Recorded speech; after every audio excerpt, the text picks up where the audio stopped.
enquanto você dizia que estava triste pelo Kleber, eu estava me preparando para falar do falecimento do Antônio Wilson Vieira Honório Coutinho, que morreu ontem, e a gente vai render muitas homenagens a ele. Acabo de ser informado que Eurico Miranda, um presidente de muita história no Vasco, história controversa, de muitos títulos e de muitas polêmicas, mas um personagem muito relevante do futebol brasileiro, muito importante do futebol brasileiro, morreu, acaba de morrer. Ele vinha no hospital, tá brincando. Ele vinha lutando pela vida, né? Já há algum tempo estava muito doente e acabo de receber essa informação.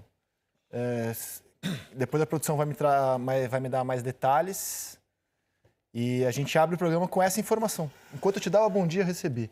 Você falou com ele recentemente, né? Puxa, notícia triste, realmente. Pegou agora.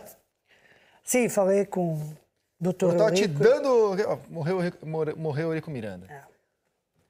Ué, sentimentos à família, né? Falei com ele recentemente. Não acho que não tem nenhum mês, mais ou menos. Ele te contratou para o Vasco, né? Sim. E a conversa já foi muito difícil no telefone. O filho dele me ligou, perguntou se pode me ligar, que ele queria falar comigo. E tivemos uma conversa longa, demorada, difícil, né?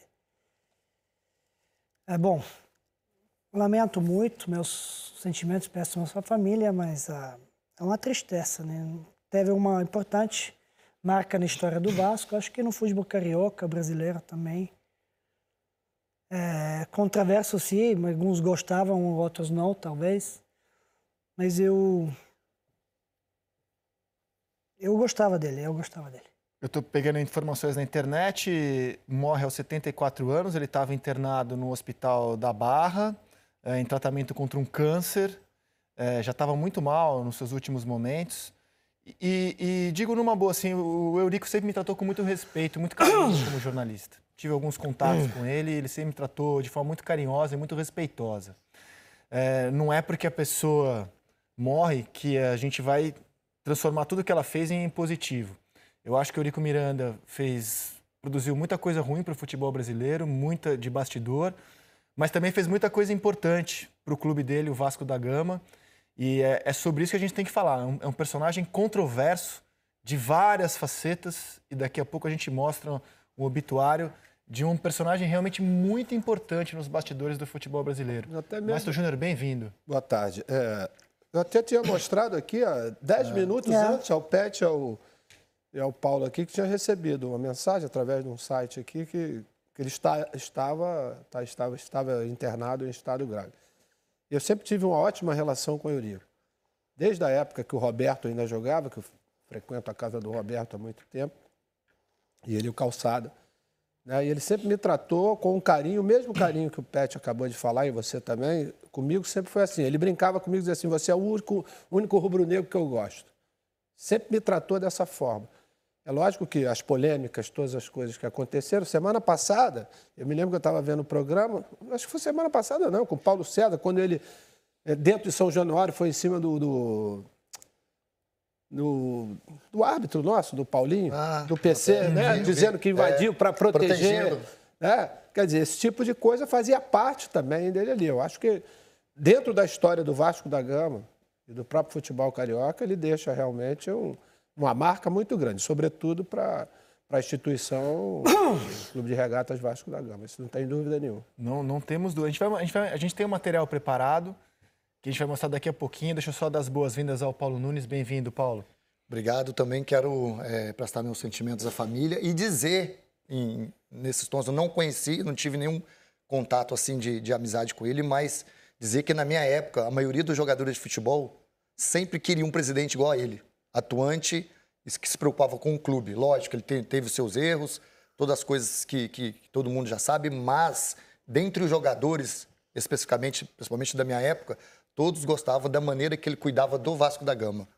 Entendeu? Então, assim, era um presidente atuante em que os jogadores queriam que ele fosse presidente do clube que estava.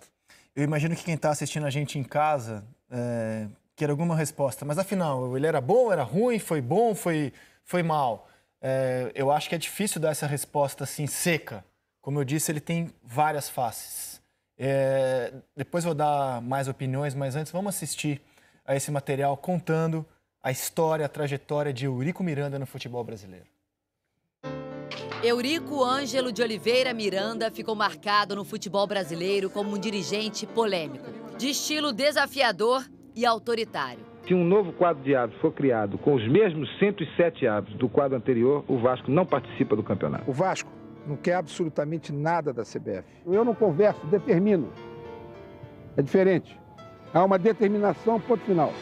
Durante 15 anos como diretor e vice-presidente de futebol do Vasco, Eurico Miranda participou dos principais títulos da história do clube. Os campeonatos brasileiros de 1989, 1997 e 2000. A Libertadores de 1998 e a Copa Mercosul em 2000. Quando Eurico era dirigente, o Vasco investiu em um dos projetos olímpicos mais fortes da história do país. O clube chegou a mandar 83 dos 205 atletas que representaram o país nos Jogos Olímpicos de Sydney em 2000. 19 deles foram medalhistas. Mas o Vasco se endividou com os altos investimentos e teve que enfrentar na justiça processos de ex-atletas que reclamavam do não pagamento de salários. A trajetória de Eurico Miranda no esporte também passou pela Confederação Brasileira de Futebol. Foi aliado de Ricardo Teixeira, que ganhou a eleição para a presidência da CBF e convidou Eurico para ser diretor de futebol em janeiro de 1989. Eurico chamou Sebastião Lazzaroni para ser o técnico da seleção brasileira.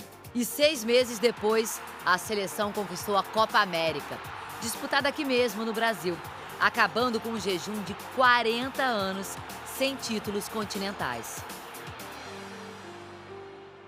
Minha saída da CBF... Mas por causa de divergências com Ricardo Teixeira, Eurico deixou a CBF apenas 8 meses depois de assumir. Um episódio marcante durante a passagem de Eurico pela CBF foi a transferência polêmica de Bebeto do Flamengo para o Vasco. Bebeto foi artilheiro da Copa América de 89. Eurico armou um plano para dar ao jogador o dinheiro para comprar o próprio passe e trocar de clube, passando de um rival para o outro. A rixa de Eurico Miranda com o Flamengo só cresceu. E com o passar dos anos, seja como dirigente ou como presidente do Vasco, ele sempre fez questão de acirrar a rivalidade com o clube rubro-negro. Um exemplo foi a final da Taça Guanabara entre os dois times no domingo de Páscoa de 2000. Eurico mandou distribuir 40 mil ovos de chocolate para os torcedores vascaínos.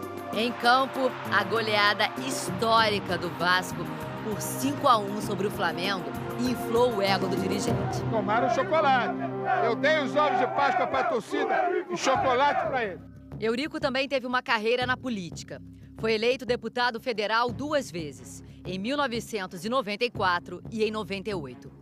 E eu não vou admitir que Vossa Excelência paute o meu comportamento.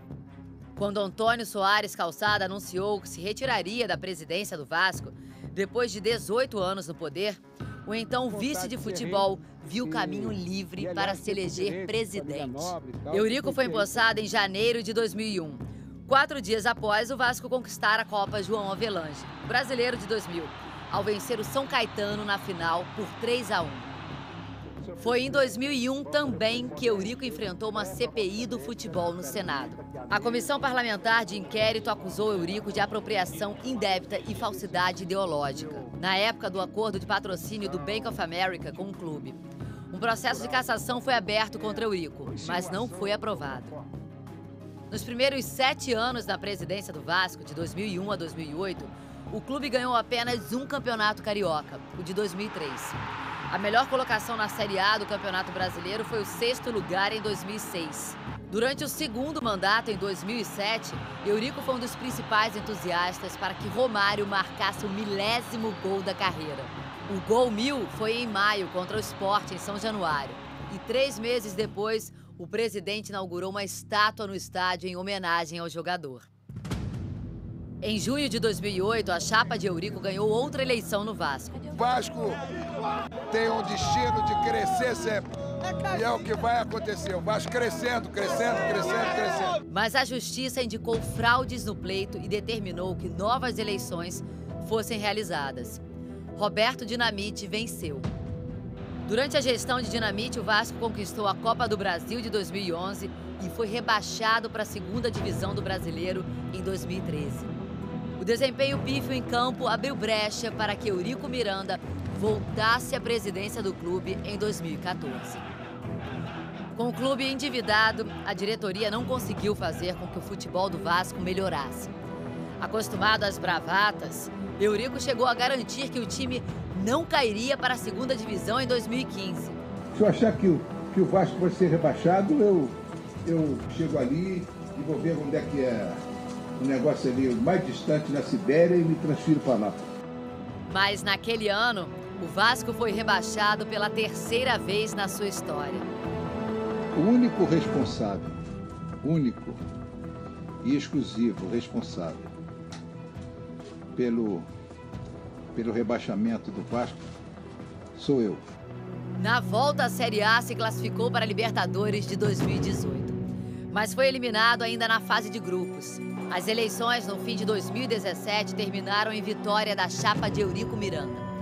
Mas a justiça determinou a anulação de uma das urnas, a urna 7, alegando fraude, o que significou a vitória da chapa do candidato Júlio Brandt.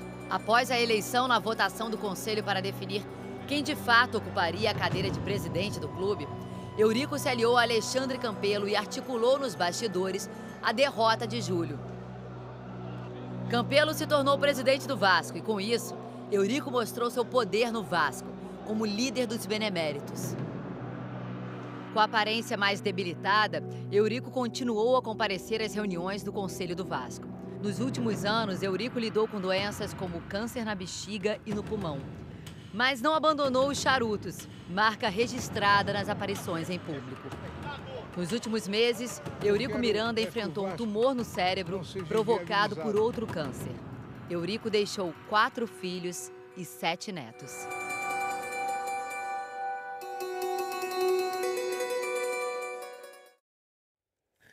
Em nome do Sport TV, deixo aqui meus sentimentos, minha solidariedade com a família. E vamos debater o personagem Eurico Miranda, né? Esse personagem que passou uma vida no futebol brasileiro. O último período glorioso do Vasco, na segunda metade dos anos 90, está diretamente ligado à ação do Eurico. Aquele time que é um dos maiores que o futebol brasileiro já viu, está diretamente ligado à ação do Eurico como dirigente. Por outro lado, muito do caos administrativo, financeiro e político que o Vasco sofre hoje tem também o dedo do Eurico, a influência que ele manteve no clube e as administrações que por lá passou. Eurico, quando foi dirigente da CBF, também participou de algumas viradas de mesa, não sozinho. Uma vantagem que ele tinha era ser sincero. Você sentava à mesa com ele e ele te contava coisas que outros dirigentes não contavam. Ele falava numa boa. Então, o Eurico nunca escondeu a participação dele, por exemplo, em episódios muito controversos do futebol brasileiro. Como o monstrengo que foi a Copa João Avelange em 2000, com 116 clubes. Uma virada de mesa que ajudou, por exemplo, o Fluminense a subir para a primeira divisão sem jogar a segunda. Teve a participação do Eurico. Impediram o rebaixamento do Botafogo. Teve a participação do Eurico. O Campeonato Brasileiro de 92, que também teve uma mudança controversa, e o Eurico era dirigente da CBF, acabou beneficiando também alguns clubes, Grêmio inclusive, teve a participação do Eurico. Então, ele é um personagem muito influente no futebol brasileiro, com várias faces. Elogio a sinceridade que ele sempre teve para falar dessas coisas com os jornalistas, quando a gente estava frente a frente, mas é um personagem que produziu coisas boas e coisas ruins para o clube dele e para o futebol brasileiro. Essa é a imagem que eu tenho dele. E um cara muito culto. Você sentava, ele tinha esse jeito meio bufão, mas você sentava para conversar com ele, um cara muito culto e conhecedor da história do futebol de um jeito absurdo. Falava da história do futebol, assim, do Vasco, né? Me deu algumas aulas nos poucos encontros que eu tive com ele sobre a história do Vasco da Gama. Foi um personagem, mas eu acho que teve muitas conversas, teve 2 passagens no Vasco da Gama com ele. O que eu notava? Que ao redor dele não tinha as pessoas do nível dele para sentar e conversar, jogando baralho com quem ele jogava, as coisas. Tanto que o maior tempo que ele passava fazendo quebra-cabeças. Então, a conversa que ele era na frente dos seus tempos, pensava futuramente, ajudou muito o Vasco, sei lá, tem controvérsia de que pode ser que ajudou, mas não. Mas eu acho que em muitas das coisas foi muito beneficente para o Vasco. Agora, as pessoas que estavam ao redor dele não eram da qualidade, de um nível que podiam acompanhar ele, que podiam argumentar com ele, ou dizer, não tem desse jeito não é bom. Então, aquele fala dele que ele fala, eu não peço, eu mando, determino. Né? Determino. Não tinha aqui, digamos, consciência, e às vezes a gente pode determinar as coisas, mas pode errar. E não tinha, do outro lado, a oposição certa, mesmo que está do lado, mas uma opinião diversa que pode abrir o horizonte e pensar com ele junto. Não tinha, muito pouco. E eu teve muitas assim, conversas com ele, tinha conversas que a gente, sabe, aquelas árduas, mas saudáveis. Eu falava com ele, você me deve, Vasco me deve. Não te devo, quando eu assinava o contrato. Como que não me deve? Me deve, olha o contrato. Não, mas não é assim. Eu falava aqui, olha o contrato. Aí ele ficava chateado, traz o contrato para cá. Aí eu olhava, como que te devo? Eu te pago tudo. Eu digo, não, o contrato diz dessa forma. Não, mas eu fecho as contas do mês, do financeiro, no dia tal. Então, o que você está alegando, a conta já foi fechada. Eu falei para ele, presidente, eu não conheço a sua administração, mas você conhece. Por que fez o contrato desse jeito? Podia botar data diferente, adaptar as suas administrações, o fechamento da conta. E aí eu não podia cobrar o senhor que está me devendo. Contigo é difícil de falar. Eu digo, não, eu simplesmente me baseio naquilo, eu não conheço. Aí, tá bom, tá certo, tá, só devo a você, ninguém mais. Eu digo, tá bom, só deve para mim e ninguém mais. Realmente foi quando a gente teve muitas coisas boas. Ele me mandava, por exemplo, na época, me mandou para contratar fisioterapeuta. Alex Evangelista. Digo, como que eu vou? Porque ele teve uma rixa com os médicos e disse, não, o médico tem que falar com ele, quem sou eu para falar? Não, os médicos não gostam do fisioterapeuta, eles têm rixa entre eles. Digo, tá, e o que eu faço? Você tem bom senso, vai lá falar com o cara, veja como o cara é. Se o cara te convence, me convence. Aí, fui lá, conhecia muito pouco, né? Consultar com uma pessoa, com outra, ver as coisas, ler uma coisa, e fui lá entrevistar Alexandre Evangelista. Falando com ele, não sei o quê, fazendo as perguntas. Fui lá e falei, e aí? Não sei se ele está certo ou está errado, mas pelo menos tem lógica naquilo que ele está falando. Está me mostrando um lado, outro lado das pesquisas, de um lado de estudos americanos, do lado de estudos russos. Pelo menos tem lógica o que ele está falando, né? Eu acho que o cara está numa linha de estudos que ele está convencido que vai dar certo. Não tem nada de errado, dá uma chance para ver se está assim mesmo. Então está contratado. E foi assim, né? As conversas, fui na casa dele em Angra. Tivemos, depois quando fui embora para a China, pedi demissão, né? Não pode fazer isso. Eu digo, pô, professor, mas doutor, você está me devendo, eu preciso, não sei o quê. Se o senhor vai me pagar, eu fico. Não tenho como te pagar. Então, não tem como, posso ir, então, se você me libera, tá, libera. E assina aí. Depois processou na justiça. Eu falei, mas você me assinou o documento, agora eu preciso fazer. A cobrança é muito grande em cima do Vasco. O Vasco precisa pescar um dinheiro. Mas ele sempre colocou o Vasco acima de qualquer coisa. E conseguiu. Qualquer coisa, independente do que tivesse que fazer. E conseguiu depois, conseguiu lá na justiça, conseguiu buscar, pegou uns $250 mil, logicamente, mas é o dinheiro que eu perdoei, então perdoou a dívida. E foi assim, depois quando voltei, vamos voltar, agora tá voltando. Como? Volta, a história é passada, já eu era o meu dinheiro, você era o meu dinheiro lá. Tu perdoou a dívida, não tem problema, vamos de zero, volta para cá. Eu voltei para o Vasco em 2004. Realmente, e agora essa última última coisa, que conversa nossa no telefone, que foi muito difícil, porque ele já demorava de falar, já mudava de um assunto, foi realmente triste. E me deixou muito triste porque eu perguntei numa das pausas que ele conseguia, como está o senhor? Começou a chorar. Começou a chorar e disse, não, já vou embora. Então, me deixou muito triste, né? E mandei uma mensagem para a filha dele e falei, me deixou muito triste. Por outro lado, feliz porque lembrou de mim, quis falar comigo, independente dos assuntos que ele queria falar.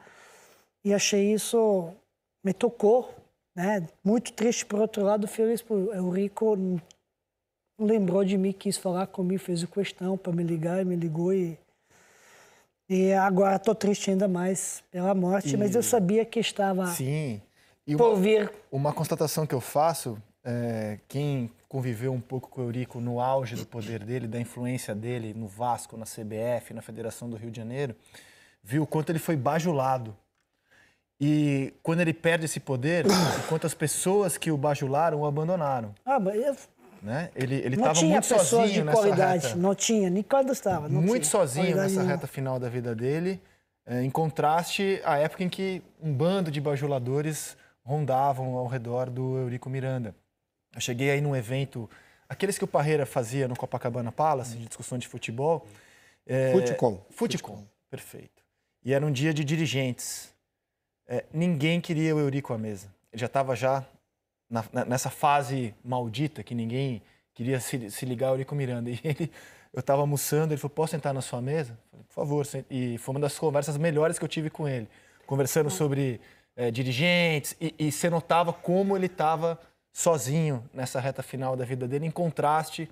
Quando o Eurico Miranda conseguiu, por exemplo, no Campeonato Brasileiro de 97, quando o Vasco foi campeão, no primeiro jogo, o Edmundo foi expulso no Morumbi.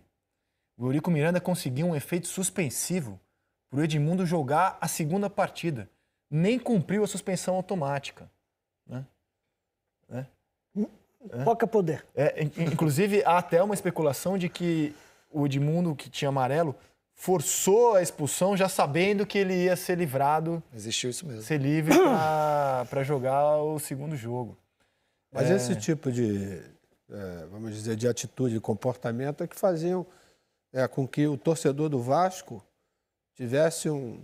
venerasse o Eurico. Nas vitórias, né? Em compensação, os adversários, se você conversar, sobretudo com o Flamengo, a questão da rivalidade, muitos disseram por que o Vasco ganhou a Libertadores e foi desfilar na frente da sede do Flamengo. É aquela coisa provocativa que ele fez sempre.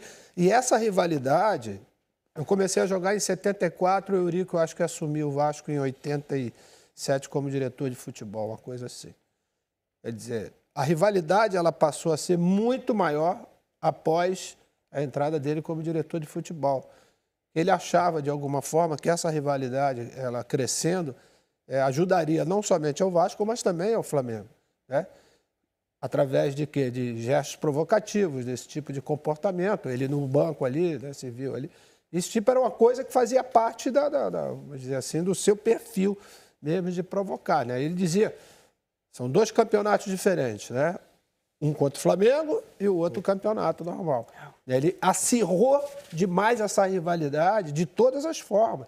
Eu sei porque colegas que jogaram dentro do Vasco, na semana de Flamengo e Vasco, eu dizia que ele se transformava completamente. Né? Ele fazia de tudo para motivar, para criar alguma coisa diferente para que os jogadores pudessem. Mas ele criou também muita rejeição ao Vasco.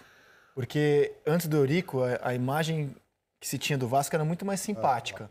Do clube que lutou para que os negros jogassem na liga principal do futebol, topando, inclusive, ser excluído à época da principal liga, para que negros pudessem jogar, de um clube democrático. Não, e sobretudo porque ele substituiu o Calçada, que tinha um comportamento totalmente diferente durante 18 anos que o Calçada foi. O Vasco não era um clube de brigar com os outros, não era? Antes do Eurico, não era um clube de confronto.